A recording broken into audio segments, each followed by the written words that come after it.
Oke, jadi welcome back to Silent Trader Academy channel. Masih berjumpa kembali dengan saya, Om Silent, di kesempatan morning briefing hari ini. Ya, tanggal 5 Agustus 2020 dan tentu sangat dinanti-nantikan. Kenapa?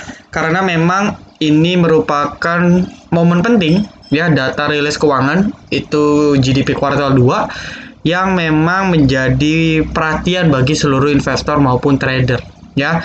Bahkan dampaknya sudah kita rasakan di Senin lalu, di mana market minusnya hampir 4% gitu. Nah, maka dari itu, ya jadi sebenarnya saya sudah warning di morning briefing sebelumnya juga bahwa kita jangan kaget kalau ketika market tiba-tiba hancur. Ya, jadi saya sudah warning bahkan dari bulan Juni lalu, pertengahan Juni, minggu ketiga Juni, di setiap morning briefing saya sudah warning. Jadi jangan kaget. Ya, waktu itu saya prediksinya itu di akhir Juli. Ya, saya predik di akhir Juli, tetapi ternyata di awal Agustus baru terrealisasi. Pas sekali awal Agustus, 3 Agustus langsung babak belur. Nah, tetapi mungkin teman-teman nanya, ya, Om, babak belurnya sampai berapa gitu kan? Nah, prediksi saya babak belurnya itu nggak akan banyak, ya. Jadi saya sudah buatkan nih seperti di tampilan. Ini ada 2 tembok, ya. Jadi 2 tembok seperti itu. Tembok pertama itu di range sekitar 4.800 sampai 4.700. Itu merupakan titik support kuat ISG yang pertama. Jadi harusnya bukan tidak mungkin nyentuh ke area ini. 4.700 sampai 4.800 mungkin saja tersentuh. Sangat mungkin bahkan. Tapi kalau ditanya tembus lagi sampai 4.500, itu percentage terjadinya rendah, di bawah 50%. Ya, itu prediksi saya. Nah, kalau ditanya lagi apakah mungkin ke 3.900, itu lebih nggak mungkin. Ya, saya cuman predik 1% kemungkinan itu terjadi. Kenapa? Karena kalau mau buat market turun lagi ke 4.000 gitu, ya kan? Kalau mau buat market ke 4.000 lagi, ke bawah 4.000, maka kita perlu suatu hal, ya, yang menyebabkan seluruh ekonomi dunia kembali berguncang lagi seperti itu. Contohnya, nih kita ngomong amit-amitnya, ya, misalnya COVID belum selesai, terus ada virus baru lagi muncul yang lebih mematikan bahkan, sehingga seluruh perekonomian harus di lockdown dan sebagainya. Itu mungkin, ya. Tetapi kalau hal itu nggak ada, gitu kan, dalam asumsi COVID juga masih seperti ini, ya, perubahannya nggak signifikan juga, harusnya nggak akan seperti itu. Ya, jadi juga memang kuartal 3 memang sudah diprediksi membaik. Ya, jadi memang pasti sih. Ya, jadi kalau kita bandingkan QOQ-nya, kuartal on kuartal, antara Q2 dan Q3 pasti better. Ya, tetapi kalau dibandingkan year on year, itu mungkin baru sedikit berbeda, ya. Jadi kalau kita bandingkan kuartal per kuartal, pasti kuartal 2 ke kuartal 3 itu lebih baik. Gitu kan. Bahkan syukur-syukur bisa positif, ya, naiknya bisa ratusan persen. Tetapi kalau kita ngomongnya year on year secara tahunan, ya tentu saya predik kuartal 3 tahun 2020 nggak akan sebaik kuartal 3 tahun 2019 gitu. Jadi sudah membaik, saya predik, dan para ekonom pun yang senior prediksi juga membaik, ya. Dan katanya sih polanya U-shape, ya, jadi U-shape, jadi polanya bentuk seperti U, ya, agak landai seperti ini teman-teman, ya. Nih kalau lihat di chart nih agak landai gini, perlahan recovery. Tapi ada beberapa ekonom analis yang lebih ekstrim lagi, di mana dia prediksinya V, ya, jadi V-shape recovery. Jadi ketika minus seperti ini, kuartal 3-nya langsung naik lagi, naik drastis.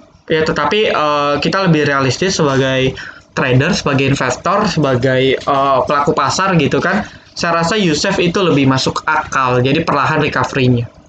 Ya, seperti itu. Jadi yang mau saya sampaikan, ketika ada yang nanti nakut-nakutin bahwa market akan terjun di bawah 4.500, coba pikir lagi. Logikanya, alasannya itu dari mana? Kalau ada orang yang ngomong kayak gitu, bisa share ke saya, bisa ditanyakan ke orangnya itu alasannya dari mana gitu kan, biar kita bisa sama-sama diskusi, Ya, bisa saja benar, ya tapi saya mau tahu alasannya juga gitu kan, apakah masuk akal atau tidak. Kalau memang dia bisa memberikan alasan yang masuk akal, ya saya fine-fine saja setuju. Tapi kalau menurut saya nggak ada alasan yang masuk akal, harusnya nggak akan di bawah 4.500 ya. Bahkan 4.500 pun belum pasti tercapai loh ya. Jadi temboknya di 4.700 dulu. Gitu. Jadi itu gambaran untuk market. Nah, for information itu GDP nanti di jam 11 ya. Tetapi kita nggak perlu nunggu jam 11. Kenapa? Karena ya pasar modal kita itu unik ya, dan saya yakin di seluruh dunia juga sama. Kenapa? Contoh simpel, tiba-tiba naik ya, tiba-tiba ada saham kok naik tinggi.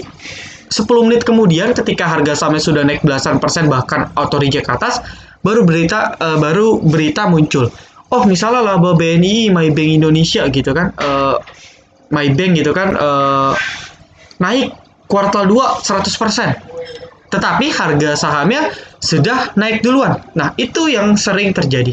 Terus mungkin teman-teman bertanya, loh kok bisa gitu Om? Ya karena memang para investor asing, fund manager, asset management, ataupun kasarnya orang dalam, insider, pasti sudah tahu duluan.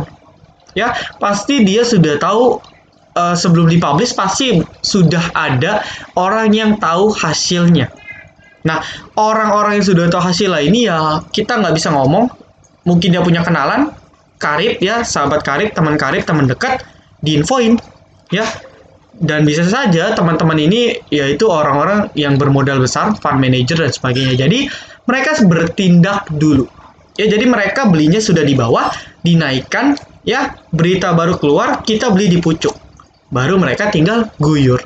Nah, itu memang sudah menjadi anomali di pasar modal ya, dan hal itu sah-sah saja ya, itu sudah hal yang lumrah dan kita nggak bisa tampik. Nah, sama dengan data-data laporan keuangan ya, meskipun data GDP, meskipun kali ini lebih ke negara ya yang harusnya lebih privacy, tapi saya yakin tetap sudah akan dicerminkan sebelum jam 11 ya. Jadi kalau nanti Bapak Ibu lihat jam 11, sebelum jam 11 gitu, market tiba-tiba berubah naik drastis atau turun drastis, tiba-tiba itu sudah pertanda akan terjadi GDP yang seperti apa. Kalau ekspektasinya lebih baik gitu kan, misalnya minus 4, nyatanya minus 2, itu kan bagus. Meskipun nggak bagus, cuman setidaknya lebih baik lah. Itu bisa menjadi katalis positif. Tetapi kalau misalnya dari minus 4 atau minus 5, minus 6, nah ini yang menjadi warning. Ya, kalau kita sudah tahu nanti tiba-tiba jebret aktualnya berapa, amanin cash. Ya, kalau misalnya GDP minus 6% dan sebagainya atau di atas dari prediksi, kita harus amanin cash karena biasanya akan terjadi panic selling besar-besaran seperti itu. Ya. Nah, nanti in case kalau ada banyak saham-saham blue chip, bahkan bankingnya sekalipun auto reject bawah, sebenarnya jangan ragu untuk beli asal money management kita tepat.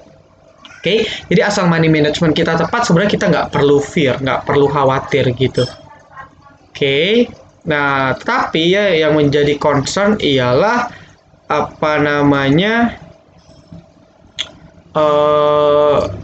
buat teman-teman yang sudah sediain cash itu nggak masalah. Nah, tetapi ya yang teman-teman yang cashnya banyak, yang cashnya sedikit, itu kita harus pilih saham. Ya, jangan nanti di porto sudah ada misalnya sudah ada CTRA, sudah ada BSDE gitu kan. Terus tiba-tiba pakuannya ARB, dibeli lagi pakun. Ya, itu kurang tepat, itu kurang bijak. Kenapa? Di porto kita sudah ada 3 properti, jangan ditambah lagi. Nanti kalau properti ada sentimen jelek, hancur. Gitu kan. Sebaliknya, itu berlaku untuk semua sektor. Kalau sudah ada coal, sudah ada CPO, kalau sudah ada oil, sudah ada nickel, sudah ada pulp, sudah ada property, construction, terus sudah ada banking, sudah ada consumer goods, rokok, di porto, ya jangan pilih lagi saham-saham yang ada di porto gitu. Ya, mohon maaf agak ada noise ya. Jadi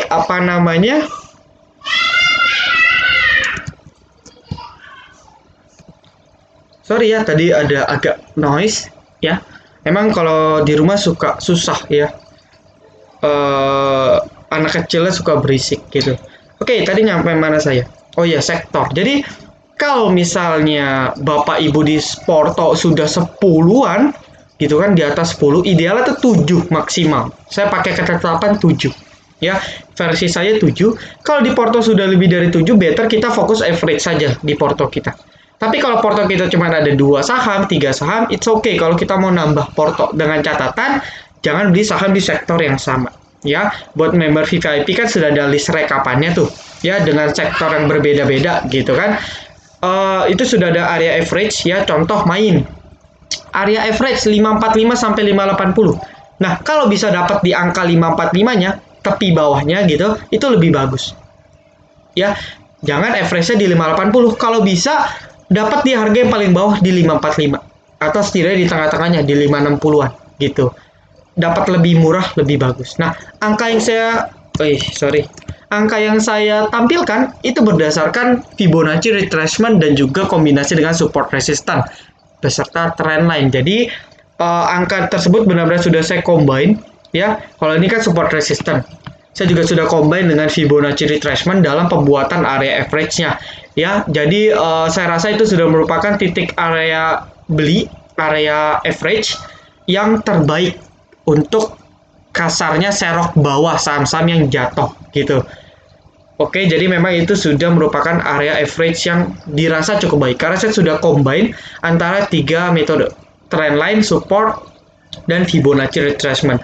Sebenarnya Fibo dan support sama saja konsepnya, tetapi kadang Fibonacci ada beberapa yang miss ya. Ada beberapa miss di beberapa saham dan di beberapa kasus gitu, itu Fibonacci retracement-nya jadi kurang akurat. Tetapi maka dari itu saya tambahkan lagi, saya compare dengan support resist ya. Dan terciptalah rekapan yang Bapak Ibu lihat di channel trade plan darurat kita selama Agustus sampai September nanti. Memang fokus kita sekarang average dulu saham-saham di porto dan juga stock pick yang belum jalan gitu kan. Nanti kalau sudah profit ya, oh ya Bapak Ibu ada yang nanya. Saya sudah bilang kalau profit sudah 2-3% boleh jual. Jualnya 10-15%. Maksudnya ialah 10-15% itu porsinya. Misalnya contoh saya punya 100 lot, ketika sudah profit 2%, saya jual dulu 10 lot. Nanti naik lagi 2%, saya jual lagi 10 lot atau 15 lot sampai porto kita habis. Atau kalau memang teman-teman mau invest ya di hold saja. Gitu kan, hold sampai akhir tahun boleh, bebas, itu terserah Bapak Ibu.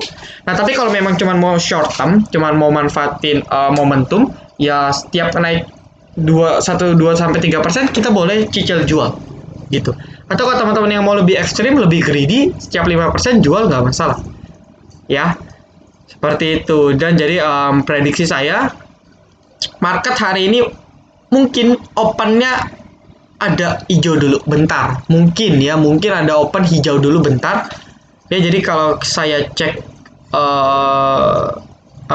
secara historis mungkin opennya ya dikit lah, Noel ibaratnya ya, harusnya nggak sampai di atas 1%, kecuali memang nanti GDP-nya bagus gitu kan. Tapi kalau enggak harusnya enggak, ya, paling 0,5 gitu, 0,5 nggak lama ya. Itu ya yang perlu kita perhatikan tuh bank buku 4 ya, terutama BBRI dan BBCA. Jadi BBRI dan BBCA itu kita perhatiin 2 bank itu aja. Kalau asing buang habis-habisan, 2 saham itu tumbang, market akan ikut turun. Semua saham-saham akan panic selling seperti yang terjadi di hari Senin ya. Jadi buat Bapak Ibu bisa diperhatikan BBRI, BBCA itu sebagai watchlist. Dan juga kebetulan Unilever hari ini ex-date ya. Ya mungkin itu bisa memperparah keadaan. Kenapa? Karena kalau Unilever juga ikut turun, ya, BBCA-nya ikut turun, BBRI turun, 3 ini saja kita ngomongnya ARB, meskipun saham lain nggak auto reject bawah, indeks itu sudah minus pasti. Gitu. Kenapa ya? Karena memang float-nya terhadap ISG ini tinggi sekali. Seperti itu. Jadi BBRI, BBCA menjadi concern kita. Ya, tapi kalau sektor-sektor seperti consumer goods ya, seperti ICBP, INDF, Unilever gitu, HMSP Gudang Garam itu biasanya lebih defensif, jarang auto reject. Turun, tapi turunnya tertahan. Ya bahkan ICBP kemarin kan sempat 10% ke atas ya, karena labanya naik. Jangan heran labanya naik karena consumer goods, keadaan market seperti apapun harusnya tetap akan stabil pendapatannya. Beda dengan sektor-sektor lain yang sangat sensitif dengan keadaan ekonomi. Tapi kalau consumer goods, kita ngomong ICBP dan Unilever, mau ekonomi seret mau enggak, tetap berlaku. Gitu kan. Bahkan kita makannya Indomie aja, ya. Nah, maka dari itu logika simpelnya sudah mencerminkan bahwa jangan kaget kenapa ICBP bisa naik banyak, ya. Karena memang produknya akan tetap dibutuhkan, tak lekang oleh waktu kalau ada lagunya istilahnya ya. Jadi keadaan seperti apa sektor defensif itu aman. Ikut turun ikut ke bawah arus panik, tetapi cepat lambat recovery lagi. Itu sudah hal mutlak dan terjadi secara historis di 2008 pun juga sama seperti itu. Oke, jadi kita cek sudah berapa menit ini? Sudah 15 menit ya. Kita cek. Oh, komoditi ini habis naik banyak, tumbang semua. Wow, gold akhirnya rebound lagi. Ya, tapi gold mungkin akan membuat sideway dulu. Ya, mungkin gold akan membuat sideway dulu. Ya, jadi naik terbatas, terus nanti turun lagi. Ya, mungkin minggu depan baru dia breakout lagi. Ya, jadi wajar, itu wajar dan saya suka.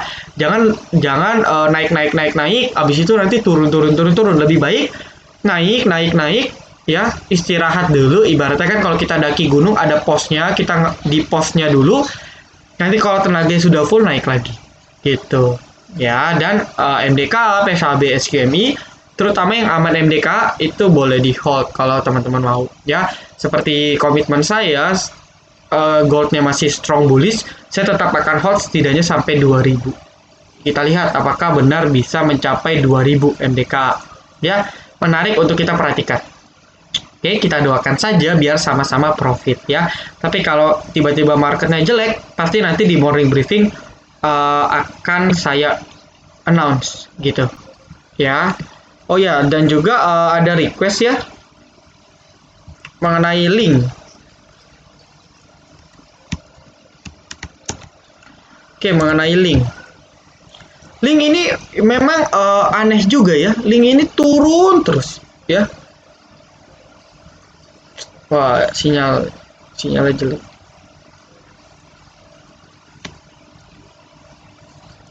Ya kan? Ya kan, dia turun terus ya. Jadi sepanjang dari berapa bulan ya, downtrend terus. Nah, tetapi menariknya dia sudah membentuk pullback.